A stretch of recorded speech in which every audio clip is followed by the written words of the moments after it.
Tema yra statiškai nesprendžiamos sistemos, tie uždaviniai, kai buvo abiem galais įtvirtintas strypas arba abiem galais įtvirtintas velenas. Vienas ir kitas buvo statiškai nesprendžiamos sistemos. Tai reiškia, kai statinės pusiausvyros lygčių mums nepakanka tam, kad galėtume sužinoti visas reakcijos jėgas ir tam, kad galėtume įspręsti uždavinį. Sprendimo principas papildomos lygtis surasti nežinomiesiems yra nustatomos taikant poslinkių darnos principą. Tai reiškia, jeigu mes turime papildomą įtvirtinimą, kuriame yra papildoma reakcija, tai mes žinome vieną tokį papildomą sąlygą, kad tame įtvirtinime poslinkis yra lygus 0. Arba įtvirtinta kryptimi poslinkis yra lygus 0. Ir tai mums leidžia, sakykime, išspręsti tos uždavinius, sužinoti nežinomosius. Realiai mes galime taikyti superpozicijos principą. Jeigu mes turime sistemą, taip kaip parodyta, sakykime, štai čia pavyzdėlyje, tai reiškia gebinis įtvirtinimas kairėje pusėje, dar du papildomi įtvirtinimai C arba taške ir pridėta jėga kažkur tai, tai reiškia, mes galime pasakyti, kad visa šita paveikslėlė pavaizduota sistema galėtų būti skaidyta į atskirus. Ir tai mums palengvina sprendimą. Tai pirmiausia, mes žinome, kad tai būtų veikia tik išorinės jėgos. Šiuo atveju tik viena jėga P, gali būti jų ir daugiau, bet, sakykime, čia nesvarbu. Ir mes galime, sakykime, paskaičiuoti taško C ir taško B poslinkius nuo išorinių jėgų. Būtus mes jau žinome, kaip tai skaičiuojame. Pridami vienetinę jėgą tašką C suskaičiuojame poslinkį, pridami vienetinę jėgą B skaičiuojame taško B poslinkį. Tai reiškia, taip sudėtinga, taip ilgas ten skaičiavimas, bet įmanomas. Tai reiškia, nuo išorinių jėgų mes surandame poslinkius taške C ir B. Tada antras žingsnis, sakykime, mes pridam kažkokias tai nežinomas reakcijos jėgas taške C ir B, kurias pažymime tiesiog X. Pavyzdžiui, X1 ir X2, ar ten XB ir XC galėtume pasižymėti, čia visai nesvarbu, tiesiog nežinomosios jėgos. Tai tos nežinomosios jėgos turi būti tokio dydžio, kad realiai tas taškas C ir tas taškas B, realioje konstrukcijoje jie nepasislenka, jų poslinkis turi būti lygus 0. Man čia gal ne visai pavyko nubrėžti išlinkimo kreivę, bet sakykime taškas C ir taškas B, jų poslinkiai turėtų būti lygus 0 vertikalė kryptimi, nes jie yra tvirtinti. Tai reiškia, mes pridam čia vienetinę jėgą taške B. Sakome, kad nuo vienetinės jėgos poslinkis bus kažkoks tai nuo jėgos nežinomos X, ten bus poslinkis X karto didesnis, nei kad nuo vienetinės jėgos. Tokį mes čia principą taikome ir pridėtam čia X1 jėgą, apskaičiuojame poslinkį taško C ir taško B. Ir jau jos mes turime papildomai kažkur tai pasižymėti. Toliau sekančiam žingsnėje mes pridam jėgą X2, kitam taške pridam vieną jėgą, vienetinę, padauginam iš X2, tai reiškia, kad tas pats, kas pridėtume jėgą X2.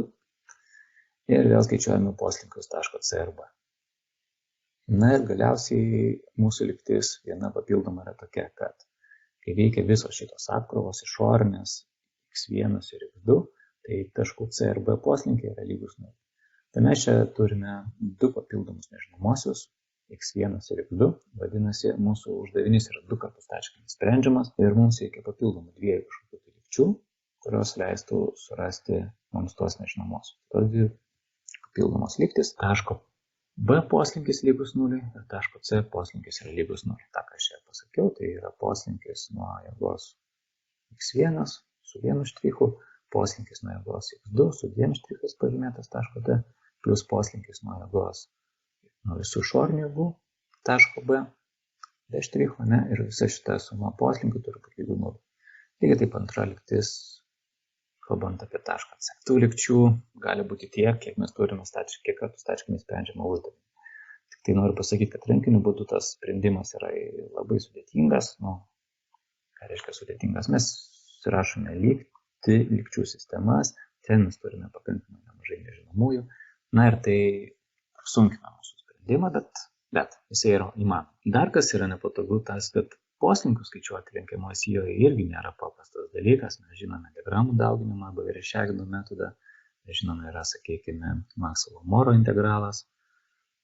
Mes žinome, sakykime, Kastiliano teoremą. Mes žinome, sakykime, Difliktį įlinkio. Turbūt visą tai girdėjote per teorijos paskaitas. Metodų yra pakankamai nemažai. Ir jie nėra tokie labai primityvūs. reikalauja tam tikrų įgūdžių tam, kad skaičiuotume poslinkius. Visa ta procedūra, iš tikrųjų, tai yra tokia skaičiavimams pakankamai imli laiko požiūriu ir atliekama vien tik tam, kad mes galėtume sužinoti reakcijos eigas. Ir tada galėtume spręsti uždavinį taip, lyg tai būtų kažkoks paprastas uždavinys, kuris būtų veikiamas 3 jėgų. Jėgų išorinius, sakykime, šiuo atveju tik vienos jėgos P ir plus 2 reakcijos jėgų X1 ir X2.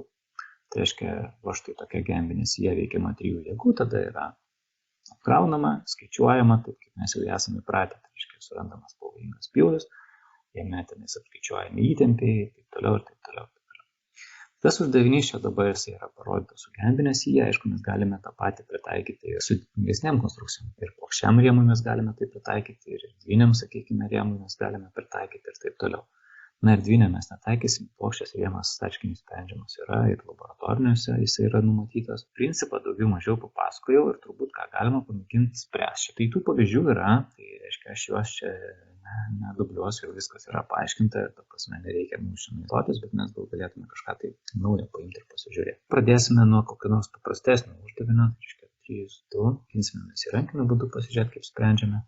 Pamėginsime, sakykime, pasižiūrėti MATLAB ir pasižiūrėsime dar lygiai taip pat su Solid, kas čia vyksta. MATLAB Drive visą tai yra, sakykime, visi tie uždaviniai, kaip gal ne visi, ten kai kurias 3.1 nėra uždavinio, bet ten kiti, kurie šitoje knygutėje yra pateikti, yra MATLAB Drive irgi sudėti. Tai reiškia, galima pasižiūrėti. Tai viso to ten MATLAB aš sudėjau keliais būdais, tai prasme, turbūt didžioji dalis uždavinių yra spręsta 2 arba 3 būdais, 3 uždavinys. Čia yra schema parodyta, su tuo MATLAB Live išspręsta, tai reiškia, mes galim čia matyti ir schematės. Tai čia yra tas pats uždavinys. Vietas, aišku, čia to teksto ne ką daugiau negu tam pačiam MATLAB yra. Mums reikia pradžiai nustatyti, ar tai stačkinis sprendžiamas uždavinys, tada apskaičiuoti reakcijos eigas, tada reikia sudaryti momentų diagramas, surasti pavojingą pjūvį ir ten visą kitą. Toliau jau mokame. Gerai, tai mes dabar tą patį pamėginsime čia pasižiūrėti, kaip visą tai sprendžiasi. Pirmiausia, statinis sprendžiamumo laipsnis. Šiuo atveju yra lygus ryšių skaičius, čia kaip kontūrų nieko nerašome, ir šarnyro čia gal net nėra, kaip minus lankstų skaičius ir minus. Ir mūsų atveju čia yra taip. Čia yra viena reakcijos jėga. Čia yra 1, 2 ir 3. 3 plus 1 viso yra 4. Minus nėra lankstų, minus 3 yra vieną kartą stačkinis sprendžiamas uždavinys. Reiškia, mums reikia išspręsti arba surasti tą nežinomą.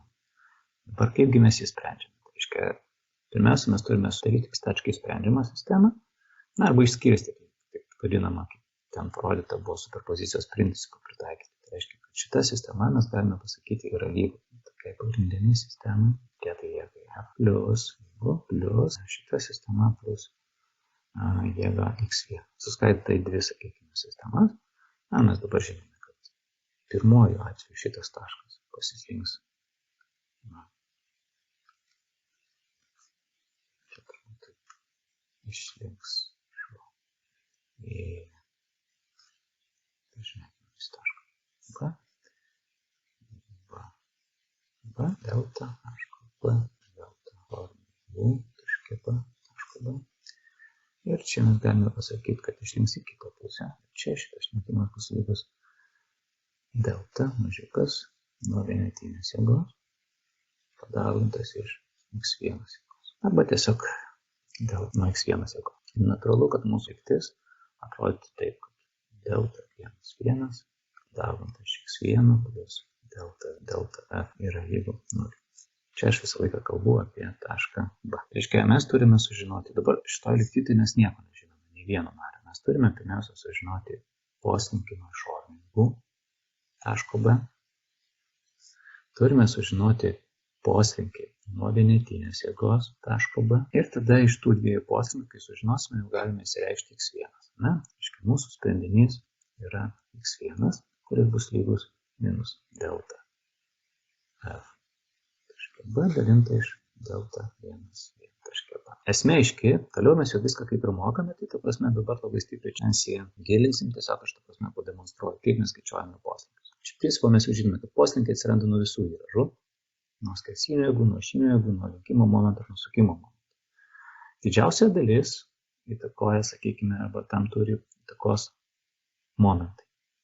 Reiškia, mes ir čia toliau naudosime tik tai pagrindę momentus. Tai reiškia, mes pasiemame tokią štai sistemą, čia prasidedame jėgą ir skaičiuojame čia šito taško poslinkį B. Reiškia, mes nusibrėžė pirmas dalykas diagramą. Ją pavadinsime, kad tai yra momentų diagrama nuo išorinio B. Reikšmė yra F padauginta iš B. Moro integralą, tai reiškia, mes turėtume prašyti funkciją. O štai šitą momento kitimą, pirmiausia, mes turėtume išskaidyti į ruožą ir pasakyti, kad mūsų atveju Z ašis į dešinę. Čia atskaitos pradžia. Tai reiškia, ruožė, kai Z yra nuo 0 mažiau lygu už A, tai tada MF funkcija yra lygi 0. Ruožė nuo A mažiau lygu Z iki L, tai MF funkcija nuo Z, čia galiu parašyti ir nuo Z, yra lygi MF nuo Z, yra lygu minus F padauginta iš atstumo Z, tai kad reikia Z mūsų nuo pradžios, tai reiškia Z minus A pasiemą. Galim pasitikrinti, kai Z yra lygus A, tai momentas mūsų atveju turi būti lygus 0, kai Z yra lygus šitam atstumui A, įsistatom dabar lygti, minus F padauginta iš A minus A būtų, čia skliausteliuose 0, tai reiškia mes turime 0. Kai Z yra lygus L, tada dar tai aišku turėčiau parašyti sąlygą, kad L, naudosime šią raidę, L yra lygu A plus B. Tai kai Z yra lygus L, tai reiškia mes turime, kad vietoj Z rašome A plus B minus A ir gauname, jog momentas yra lygus minus F kart B. Tai yra tokia reikšmė, kokia ir turėtų būti. Vienu žodžiu, viskas tvarkoja su tom funkcijom. Toliau mes turime pridėti vienetinę jėgą. Kaip jau sakiau, tą vienetinę jėgą mes paskui dauginsime iš x1 jėgos ir taip gausime x1 jėgos poveikį. Dedam čia vienetinę jėgą ir brėžiam momentų diagramą. Tai momentų diagrama viršų, ir čia reikšmė yra 1 kart A plus B. Funkcija M1 nuo Z yra lygi, čia visam atstume, vienetas padaugintas ir atstumas, kai Z yra lygus 0, momentas lygus 0, kai Z yra lygus A plus B, momentas yra lygus 1 kart A plus B. M1 diagrama. Ruožė nuo 0 iki A, M1 nuo Z yra lygus 1 kart Z ir ruožė nuo A iki L, M1 nuo Z yra lygus 1 kart Z. Keliaujame į poslinkių skaičiavimą. Delta 1,1 poslinkis, Moro integralas. Čia poslinkis nuo vienetinės jėgos šitame taške. Nuo 0 iki L visame lygyje. Čia aš už kartą rašau. Ir čia rašau M1 nuo Z padaugintas iš funkcijos M1 prie Z ir daliname iš I. Standumas lenkinį. Dabar čia įrašom, suintegruojam ir gaunam atsakymą. Integralas nuo 0 iki L yra lygus vietoj M1 nuo Z. Rašau, kad tai yra Z iš karto čia. Dauginam iš Z ir dz dalinta iš EI. Ir čia mes gauname Z kvadratu dz, tai Z kubų iš 3, rėžiasi nuo 0 iki L. Ir čia mes rašome, kad tai yra L kubų iš 3 EI. Toliau delta 1F poslinkis yra lygus integralui nuo 0, kadangi funkcija netolydė, aš turiu išskirstyti 0 iki A. Ir čia rašau MF nuo Z, padauginta iš M1 nuo Z dz iš EI.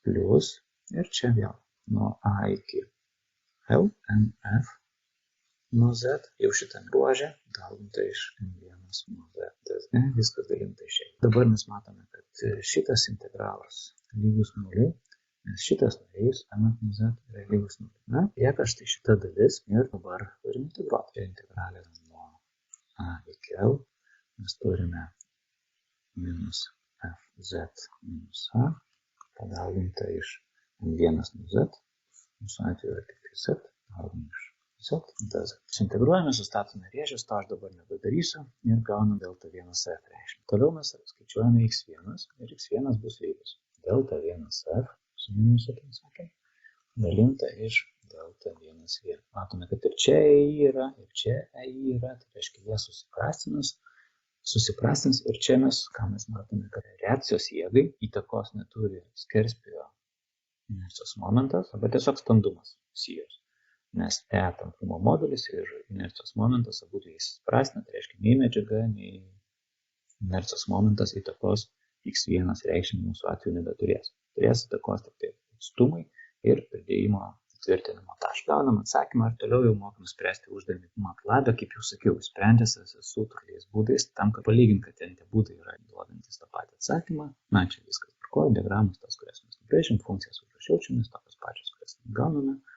Čia yra duomenys, kokius mes, sakykime, turėtume, čia mes galėtume įsivesti. Jokio čia sprendimo nerašiau, čia viską rankiniu būdu suskaičiavau ir parašiau galutinę išraišką. Taip lyg, kad būčiau kažką suintegravęs, o gavęs vieną narį, būčiau kitą gavęs narį, įrašęs į MATLAB'o ten tą ir čia tiek to MATLAB'o. Čia yra galutinė išraiška gauta iš Kastiliano teoremos, alternatyvus dalykas, kaip ir Šekino metodus. Na ir paskui čia suvedžiau tai, ką mes gauname, sakykime, suintegruodami rankiniu. Dėl ko tai dariau šitą dalį, tai tiesiog, kad galėčiau pasitikrinti save, nes kuo daugiau čia tų veiksmų, tuo daugiau didesnė tikimybė, kad atsiras klaida ir įlinkis nuo vienetinės jėgos, tą patį užrašiau, ką mes čia rašėme, ką mes gavome L kubų dalinta iš 3EI, ar ne, ir jau sakiau, kad tik vienas jėga, B, tai čia turbūt pagal Šegino, C, Kastiliano, Maimoro, kokį mes paimtume, turbūt visų jų atsakymų bus vienodi, nes visų jų reikšmės, matom, įlinkio yra tokios pačios. Šita dalis, tai jau čia sprendė MATLAB'as, aš to nedariau. Buvo taikytas, jau, sakykime, Max-Low-Moro būdas, metodas. Tam turiu aktyvuoti simboliką. Intamasis mūsų atveju, kaip jau sakiau, Z yra. Ir čia užrašytas tiesiog integralas. Tai reiškia, tą, ką mes dabar užrašėme, štai šitas integralas yra užrašytas. Ne? MF nuo Z, padauginti iš M1 nuo Z, DZ. Rėžiasi nuo A iki MF nuo Z. Ta funkcija yra užrašyta, padauginta iš 1 kart Z ir rėžiai nuo A iki L. Integravimo funkcija, tai reiškia suintegruoti štai šitą visą narį, rėžiasi nuo A iki L. Ir viskas padalinta iš E. Vienetinė jėga irgi lygiai taip pat. Integralas Z kart Z nuo 0 iki L rėžiasi, dalinta iš E. Ir x1 jėga, kaip jau sakiau, tai yra santykis VF dalinta iš V1. Tik tai, kai suintegruoja, tai ten gaunasi trupmenai, jisai parašo CVPA, jinai paverčia į skaičių su 6 reikšminės skaitmenimis. Toliau jau skaičiavau momentus taške, kai Z yra lygus 0, jau taške A, B ir C momentus skaičiavau tuose taškuose ir man taške A yra lygus 0. Momentas čia yra lygus 0, čia, sakykime, momentas yra lygus x1 padauginta iš peties A. Ir šičia momentas taške C yra lygus x1 padauginta iš A plus B minus F padauginta iš B. Tai x1 padauginta iš A plus B arba iš L minus F padauginta iš B. Toliau aš jau užsirašiau, kad jau tiesiog apskaičiuoti maksimalią reikšmę momentą, kadangi nežinau, priklausomai nuo atstumo, turbūt gali keisti maksimali vieta, pavojinga vieta. Jeigu suranda maksimalią įtempio reikšmę, tada skaičiuoju atsargos koeficientą ir čia pasižiūriu, kiek kartų padidėjo stiprumas, kai mes pradėjome apkrovą. Tai reiškia, tai yra stiprumas, jeigu būtų tik jėga pridėta ir nebūtų tvirtinimo, to taške A, momentas maksimalus dalintas iš atsparumo momentą, tai čia yra Smax1, o Smax2, kai mes pridedam papildomą reakcijos jėgą. Na, skirtumas akivaizdus, 4 kartus sustiprėjo, beveik 4 kartus. Dabar keliaujame į solidą, įmamą naują plokštumą ir turbūt sprendžiam tokį patį uždavinį, aš su BIM elementais jį pasidarysiu. Tai reiškia, aš turiu tašką turėti B, kuriame bus pridėta jėga. Na, aišku, turiu A ir C taškus turėti prieš tuos. Brėžiu dvi linijas. Vienos atstumas yra A, 500 mm ir kitas atstumas yra 1 metras. Dabar, kadangi sako, kad skirtumo nėra, koks čia skerspjūvis, tai mes galim pasižiūrėti, tikrai nėra skirtumo. Išeiname į sketchą, naudojame Buildment, sakiau, kad būtų paprasčiau, paėmėm, nusibrėžėm. Toksai pasuktas, sakykime, skerspjūvis. Ir gerai. Tai reiškia, dabar keliaujame į Simulation, pasirinkam naują studiją, statę medžiagą, kaip ir sakėme, ir jokio skirtumo, pasižiūrėsime, taikau volis, taikaus pagal defaultą kažkoks metalas ir viskas.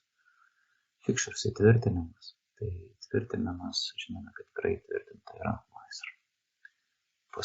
Pažymėm, kad šitas mazgas yra tvirtintas, fixed, pilnai, gemiškai tvirtintas, spaudžiu OK. Tada dar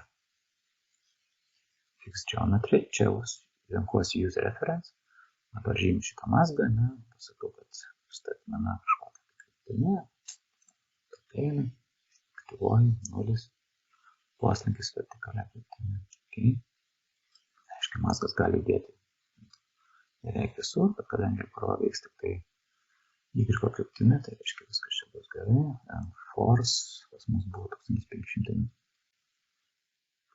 Sakykime, žodžius, sujungimų, statmena paklėjimų, aktyvuojimų, dalis reakščių ir 1500 metų. Ok. Ir mes pasižiūrime maksimalus įtempiai, dabar yra 47 megapaskaliai. Ką mes gavom? Mes gavom 59. Kodėl? Skirtumas, gal žinot kas? Tai čia, kai sakėm taip, kad reakcijos jėgai pasižiūrim tiesą, kokia reakcijos jėga dar gaunas. Dešinį pavyzdžiui results, pavyzdžiui, list result force, reaction force čia aktyvuota, ne? Pažymim, kad šitam burbuliuke aš noriu sužinoti, spaudžiu date. Ir aš čia matau, sakykime, 779 newtonai veikia į viršų vertikalioji Y. Reakcijos jėga. Dabar jeigu pasižiūrim, ką mes gavom, x1 čia mūsų ta jėga. X1 jėga mūsų atveju matome 778 newtonai. Nu, šiek tiek suklydom, gali būti, kad mes. Dėl to skirtumas toks ir didelis, kita vertus mes vertinam tik tai linkimo momentą, realiai poslinkis atsiranda ir skircinių jėgų, dėlašinių jėgų ir tau kitų apkalbų. Tai reiškia, gali būti, kad čia viskas tvarkoja tada. Tai va, tai su jėga viskas tvarkoja, su įtempiais skirtumas yra. Tai jėgai, aišku, reakcijos, kaip ir sakėme, kadangi susiprastina standumas, tai yra tiek E, tiek I, vadinasi, įtakos neturi. Tuo tarpu įtempiams, natūralu, kad skerspjūvis turi įtakos. Ir mes to pasižiūrėsime, ne? Tai reiškia, dabar tokius duomenis paimam mes ir pasukam tą skerspjūvį. Grįžtų į modelį. Čia. Edit features, galbūt taip. Keliauju žemyn ir čia, sakykime, OK profilas, spaudžiu 90, enter. 90 laipsnių kampų pasukau. Dabar natūralu, kad jis bus stambesnis. Grįžtų į static. Sakau, run. Ir per. Atsakymas dabar. Čia yra 34 megapaskaliai. Maksimalūs įtempiai. Akivaizdu, kad jau dabar, jeigu buvo prieš tai 51, dabar 34, taigi skirtumas čia yra. Ir jeigu pasižiūrėt jėgą, tai bus define list result forces, šitą burbuliukę. Update, mes turime tą pačią reikšmę. Tai jėga liko tokia pati, įtempiai maksimalus pasikeitė. Na, taip ir natūralu, mes žinome, kad, sakykime, įtempiai tikrai priklauso nuo skerspjūvio, tuo tarpu išsiaiškinom, kad reakcijos jėga